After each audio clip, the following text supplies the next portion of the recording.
Yeah, we're going live. We're going live. All right. Live. Let's continue this conversation as we drive. Hello, everyone. Hi. So me and Simmone were just driving in the car, and we're on our way up to the cottage, and we were just having some really, really awesome conversations, and we just thought we would share them. So grab a seat, tune in, and just listen to us speak. If you're interested, consider this to be a mini car podcast. So we were just having a conversation about like relationships and the idea of relationships and the idea of, owning and owing. And like we were saying that like some of the biggest problems that happen is that when you get into a relationship, we believe that you owe somebody something. It's like, I've been with you for so long that you owe me this. It's like, well, I paid for your school education, so you owe me whatever from it. And when we get attached to the owing and the owning ideas of it, we kind of get displaced when we don't get what we think we invested back in return, when our investment should be more into ourselves than into anything else. And this is where we kind of get lost. We think, well, I did this all for you, so why can't you do all this for me? Where it's just like, well, what have you been doing for yourself? Kind of important. So just to bring you up to speed where we're at now.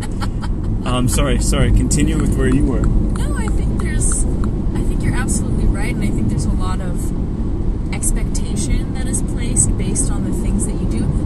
Yeah, we're going to stick to the right, to North Bay.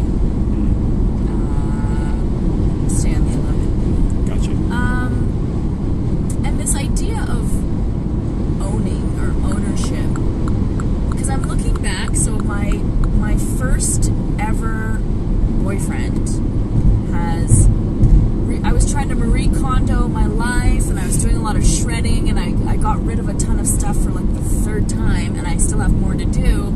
And as I was doing that, boop, there pops up the first guy I ever dated, literally the first guy I ever loved, lost my virginity to him, blah, blah, blah, who I actually blocked his entire family from social media, like,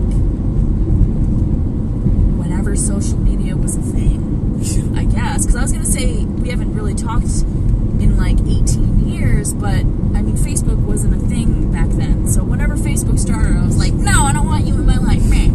And I like, blocked them all. And now I'm trying to think, there was a huge ownership piece where I was trying to hold on to this person so much, and I always use the analogy of sand. If you try to hold on to sand so tightly, it's going to slip through your fingers, right? And I remember there was a big deal where I didn't even want him to like dance with other people, because I mean, we grew up in Scarborough, so the dancing was very provocative. It was like a lot of dance hall and reggae. It was very like a lot of grinding and winding up on people, and I like didn't even want him to go and dance with other people. And it's like, what kind of lack of trust is there if somebody can't even go and dance with somebody else? Like, it's actually kind of messed up if you think about it, to think that you can control somebody else. And of course we know what happens when you try to impose controls on somebody. Like, if your parents tell you you're not allowed to go out, you're not allowed to go to a club, you're not allowed to drink, what do you want to do? You want to go out, you want to do exactly what you're told that you cannot do, because I think that's human nature.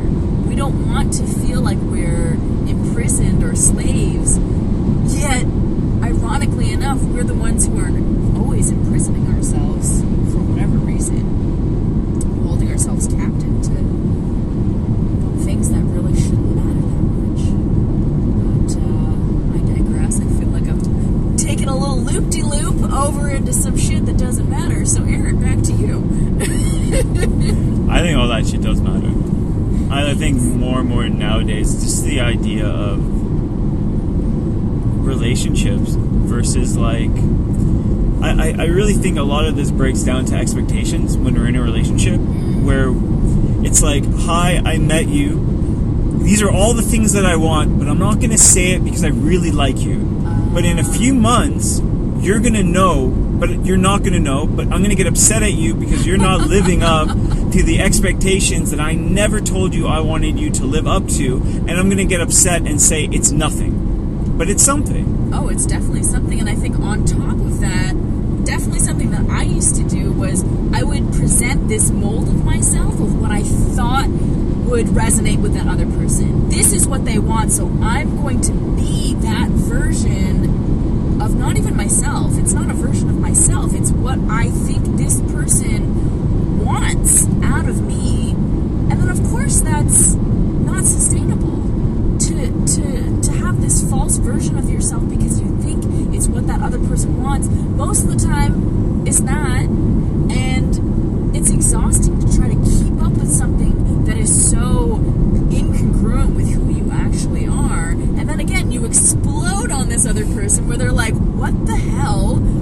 I don't even know. Like, I didn't ask for you to do this. I didn't ask for you to present this false image of yourself because that's what you think that I will like. And that's why, I've been single for quite some time now because I've been focusing on doing the work on myself so I don't drag in that unnecessary baggage from past relationships into the future ones. But now it's just like, I keep it almost too real, where I'm like, listen, this is who I am. Fully.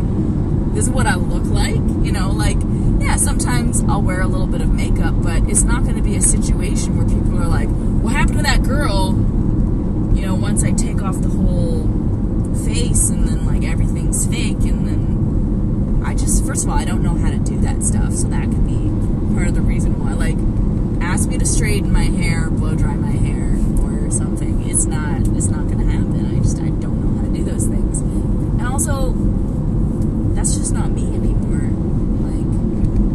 But you're embracing it, and I think that's great, and you really break on to some really good points.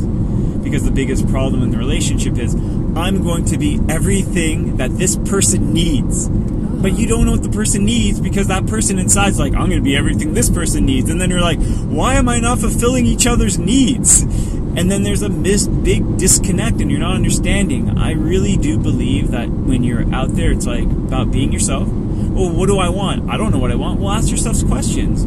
To be open, to be honest, because the way that you set the tone at the beginning of the relationship is the way you're going to live in the rest of the relationship, where the most common phrase is, but you don't treat me like you used to. Well, I just got some fucking realizations that I don't even want to fucking do half of the things that I was doing before. Right.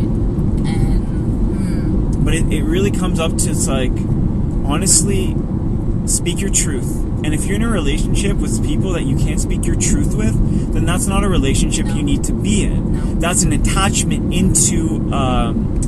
you're attached to what it may be, not attached to what it really is. So you're actually not living in the present. You're living in a future possibility of what things could be instead of understanding what things are right now. And being present and realizing that for the most part, people are who they are. And yes, we do have the potential to change if we're willing to put in that deep work. But you have to take people as they are.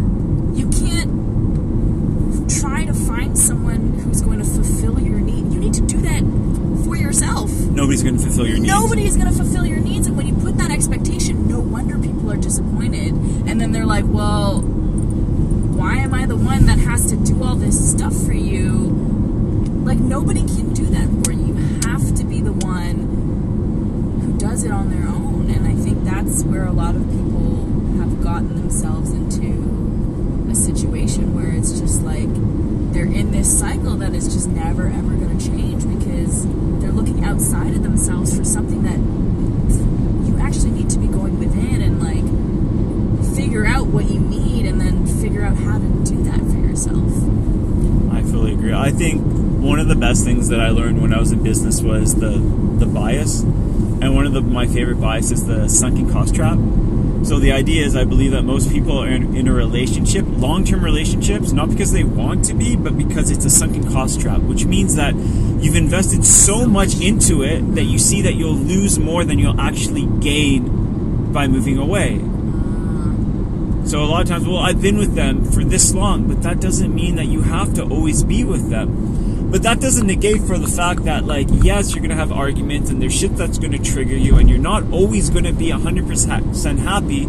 But being like, well, why is he pissing me off? Well, it's not really the question of why is he pissing you off. It's why does that piss you off? Why does that matter to you? Why is it, like, because you're the one that's choosing to engage in this emotion. And you're the one that's understanding it. Don't give the power to somebody else. Take the power back and understand where it's coming from. Because the more you understand it, the more you can see. The more you can see, the more you're aware. The more you're aware, the more you have the ability to make a change. But if we don't, then it's always him, and always somebody else, but never ourselves. Because at the end of the day, it's about taking ownership about who the fuck we are. Absolutely. And I mean, I know I've been guilty in the past many, many times of just deflecting and, you know, making other people wrong for shit that I'm not willing to own up to. And it's easier. It's way easier to find fault and blame in what's not going right in your life on other people, on externalities. And I do think it is very empowering. Like, as you said, you take your own power back to be like, everything that's happening in my life right now is a result of me and the choices that I personally have made, and I am responsible for where I am right now. But why do you think it's so easy to just project externally? Like, why do you think so many of us do it? Because it's easy.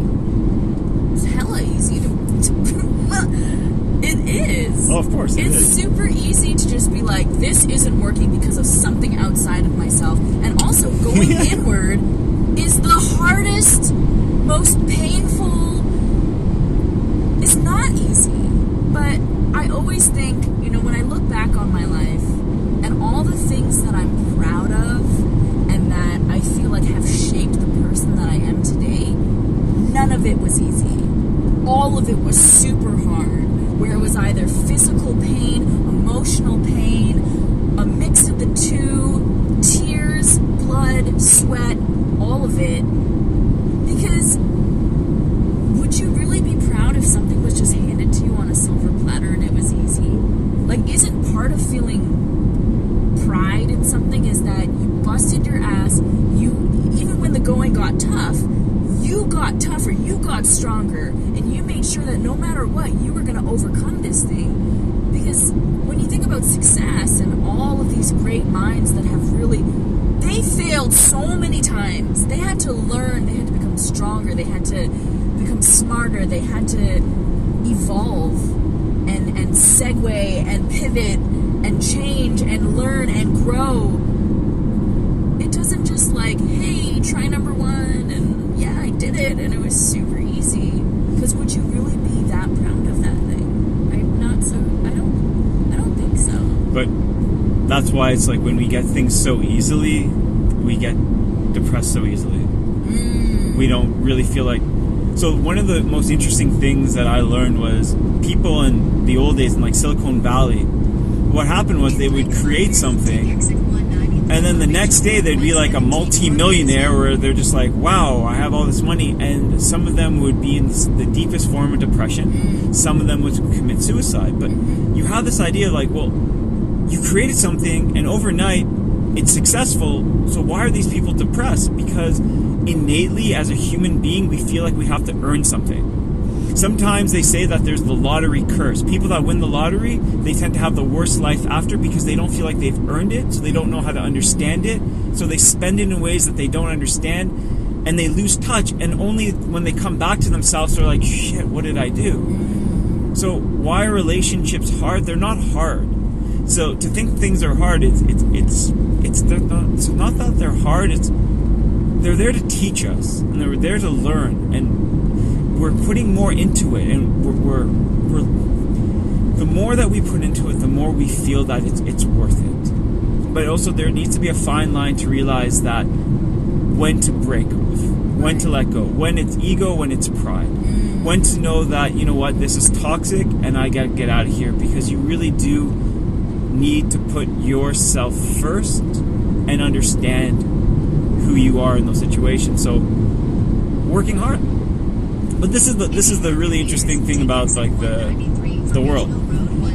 Working hard is fucking hard. It's so hard to work hard. But not working hard is so fucking hard to live that kind of life. So you're kind of in that zone of, if I don't work hard, make it right. Yeah. If I don't work hard, then I'm not going to feel happy. But if I work hard, I'm not going to enjoy as much, but then I'm going to reach levels of uber enjoyment and uber happiness. You know what I mean? So it's like, it's kind of interesting. The more that we move towards ourselves, though it's difficult, the more that we learn how to sit in the uncomfortable and start to understand how comfortable that actually is, the better it becomes. Where we try to go against it, we're just bringing a lot more with us. So, yes, I do believe that if everything you ever wanted was given to you on a silver platter, you would look underneath the platter because you'd think that there's still something missing. Right. Just like Jim Carrey, what did he say? He said that, I hope everybody achieves the success and everything they want in life. It's not the pie in the sky that everyone thinks, like, once I achieve that one thing, then I can be happy, and then I'll enjoy my life, and then be present. That's something that I definitely was not doing for a very long time. I mean, I didn't even know, I was pretending my whole life. Fuck yeah. I mean, how deep down the rabbit hole you want to go on that one? That's the next episode, motherfucker. No. God, yeah. But it's true. I think these are all facts that we've learned through having to live it and recognize and be true to ourselves on, like, what's really important. You know, what matters to me. And I think of people who have been in relationships for a really long time, and, you know, this idea of, like, but this vested interest, I've put so much into it, and, you know, one thing that I've personally done is, like, I've been really good at choosing these stocks and stuff, which I don't even know if I really believe in that, and they go way up, and then they go down and I didn't get out of it. And then it's like, yeah, but now I, like, invested so much money, and it's like, no, just sometimes you just gotta cut your losses and you need to get out of it so you don't wind up losing even more. Like, what if by staying in something that has run its course, and instead of just being like, wow, I'm so grateful for all that this has done for me, everything that it's taught me, you know, that fostered that person that I was, and now who I am today and who that person is today are just not compatible like we were. And I think you bring up a really good point, is because this is something that we need to always understand, is you're constantly changing. Oh, yeah. So who you are and what you liked yesterday doesn't mean that that's what you're going to like today. To hold on to the yesterdays today will actually stop us from really growing in the future. So you're right. Yeah, there is that change. That there's that change component. And understand that you will change. But also understand that, bringing back to the point, is you don't owe anybody anything. I changed. Well, no. It's like, well, I did. And nobody owes you anything at the same time. It works both ways. It's a very good point. You don't owe anybody anything, and they don't owe you. And you have that God-given right to change anytime you want. You have that God-given right to do whatever you choose that you need to do. And start making those choices and decisions, because they're going to bring you closer to where you need to be. But you don't. It's not that you don't, but to live in the what ifs, well, maybe I should. But, like, if you're feeling uncomfortable, then there's a reason for that. There's a reason for the change. So, yeah, you're right. There is change. And we need to understand that we do change. The world change. Everything around us change.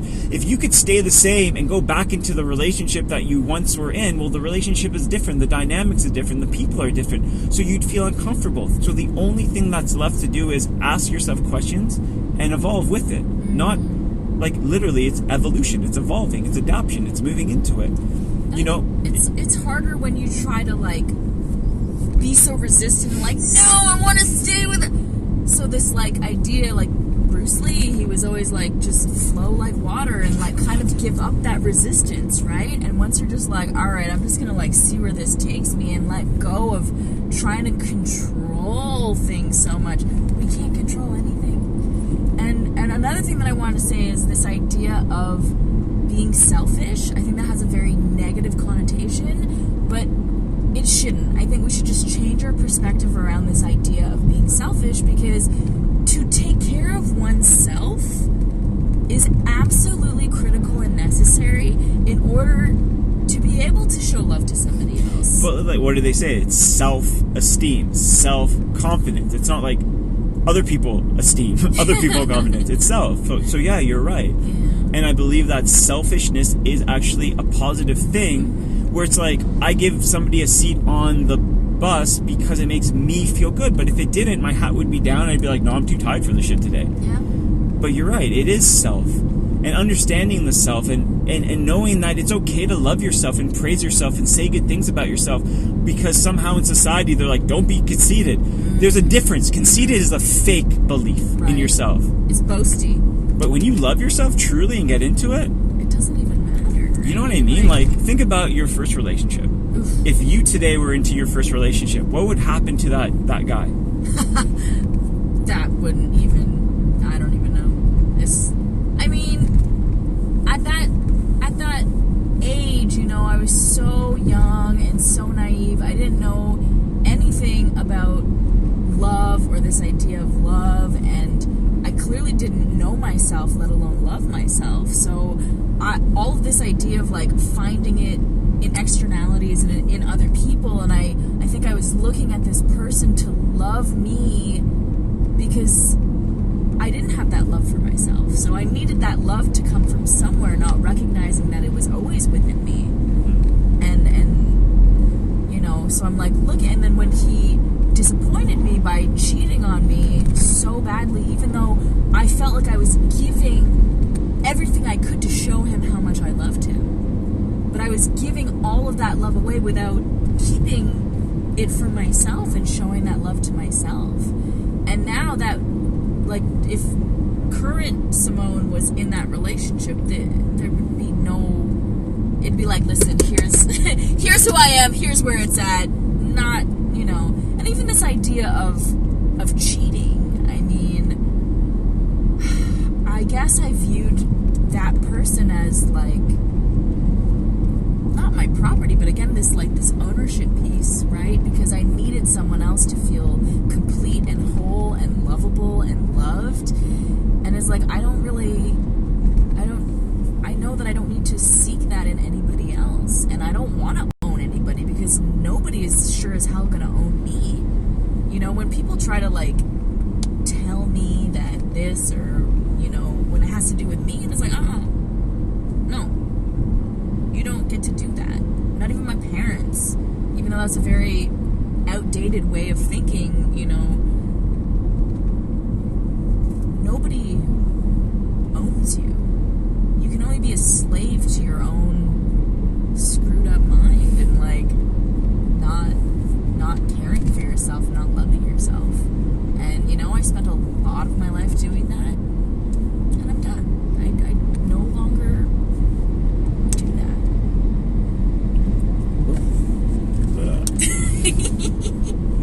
We're very close to the cottage. Oh, I think it's a very good point of understanding that everything you did in your past is what allows you to be what you are in your present. And learning from that past, like, you know, my belief is speak to your past to free yourself in the present to become anything you want in your future. So it's like that younger version of me that did fight, that did do drugs, that did run away from the police, that did all that. I'm very grateful to them, because if they didn't do the things that they did, I would not be who I am today. And I believe that there is that linear idea of that today, your person today can speak to your past. If there's things in your past that you didn't like, or things that you should have changed, or things that you would have done a different way, then speak to that child, speak to the old person, let them know that they are loved, that they are welcome, that because what they went through, you are able to be who you are today. And that is so beautiful, and it frees you up to be whatever you want tomorrow. And also turn left here. Turn left onto the road. Where's the road? There. Oh, yeah. Yeah. We can do some Tai Chi and Kung Fu. Did we just turn into a Tai Chi Kung Fu road? I think this is the road. All right, here we go. Tai Chi road. Tai Chi? No, we're okay. Are we? I think so. here comes the detour. Yeah. But it is, I really do believe that, like, you know, take a moment and understand that. I would totally do Tai Chi. I do Kung Fu there. Just a little bit. Maybe we'll go tomorrow. Temple nights. But like, understand that. Really take a moment and realize the way that you're speaking to yourself. Because if you would not let other people speak to you that way, then you got to sit down and start talking to yourself and loving yourself and having those conversations. And I'm not talking about this very hippy-whippy idea, but you got to live with yourself for the rest of the time. They don't. The relationships that you have will come and go, but the strongest relationship you'll ever have in your life is the relationship that you cultivate with yourself. And this is why speaking to self and understanding self and really listening to like the discomfort, the discomforts in our lives, and really reflecting on the situations of, well, what did I want? Understanding your values, your needs, and things like that really helps to free us and allows us to become and to the things that we wish to become. We're gonna just follow. We're just following. There's a Tai Chi Camp Kung Fu. Ooh, Tai Chi. How's that different? I think it's the same place. I think we're just in like Tai Chi-ville. We are gonna flow like water. But yeah, that's pretty much it. So I hope you guys enjoyed this car pod chat thing, whatever. Carcast. This Carcast. You know, I really appreciate everybody that tuned in to listen, and yeah, please, like, you know, in the future I'm going to be doing a lot more of this stuff, and feel free to like DM, share your thoughts, share your feelings, let me know what things really resonated with you, what things didn't, and what things that you would like to hear for further stuff. And once again, I really appreciate every single one of you. I'm going to stop now, and this is Aaron, and this is Simmone. And you can find Simmone on... What is this right now? Instagram? Oh, at Sparkthepower, all one word. SparkThepower. Bam. All right, guys. Thanks so much. Have a great day. Love you all. Bye.